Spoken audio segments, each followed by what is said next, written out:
আসসালামু আলাইকুম, আশা করি সবাই ভালো আছেন। তো আজকে যে বিষয়টা নিয়ে আলোচনা করব সেটা হচ্ছে আপনারা অনেকেই আরএফএল সেলস এক্সিকিউটিভে চাকরি করতে চান। তো আসলে আমি আগের ভিডিওতে আপনাদের বলছি যে আসলে কি কি লাগে বা কি কি প্রসেস। সো ভিডিওগুলো দেখলে অবশ্যই বুঝতে পারবেন। আজকে যে কথাটা বলার জন্য আসলাম সেটা হচ্ছে অনেকেই আমার কাছে শুনতে চান যে ভাই,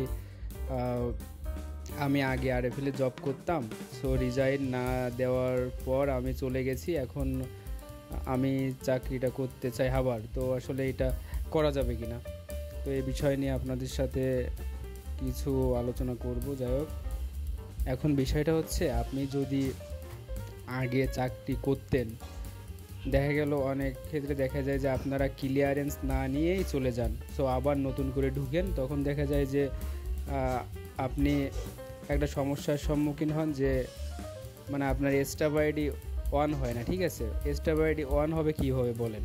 আপনারা তো আগে ছিলেন, তখন রিজাইন দিয়ে যাননি, ক্লিয়ারেন্স নিয়ে যাননি, যার কারণে আপনাদের নামে একটা আইডি ওপেন ছিল, সেইটার কারণে আপনি সমস্যার সম্মুখীন হন। সো যখনই চাকরি ছাড়বেন তখন অবশ্যই রিজাইন দিবেন, দিয়ে ক্লিয়ারেন্স নিয়ে তারপরে চাকরিটা ছাড়বেন, তাইলে আর এই সমস্যার সম্মুখীন হতে হবে না।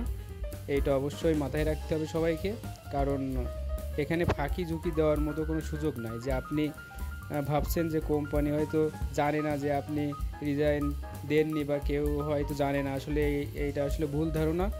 আপনাকে অবশ্যই রিজাইন দিয়ে যাইতে হবে, কারণ তাদের সার্ভারে অলরেডি আপনার নামে একটা একটা আইডি আছে, যেটাতে আসলে তারা বুঝতে পারবে যে আপনি আগে জব করছিলেন।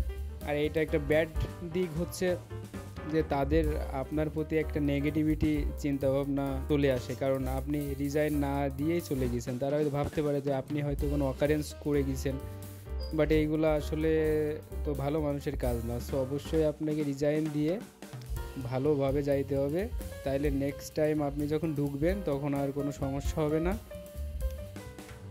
এইটা সব সময় মাথায় রাখতে হবে। আর শোরুমের যে কাজগুলা জানেন, ভিডিও শুরুতেই দেখছেন যে আমরা গাড়িতে প্রোডাক্ট নিয়ে যাচ্ছি কাস্টমারের কাছে দিতে, এমন কাজ করা লাগে। আসলে কি বলবো, ভালো থাকবেন সবাই, ধন্যবাদ।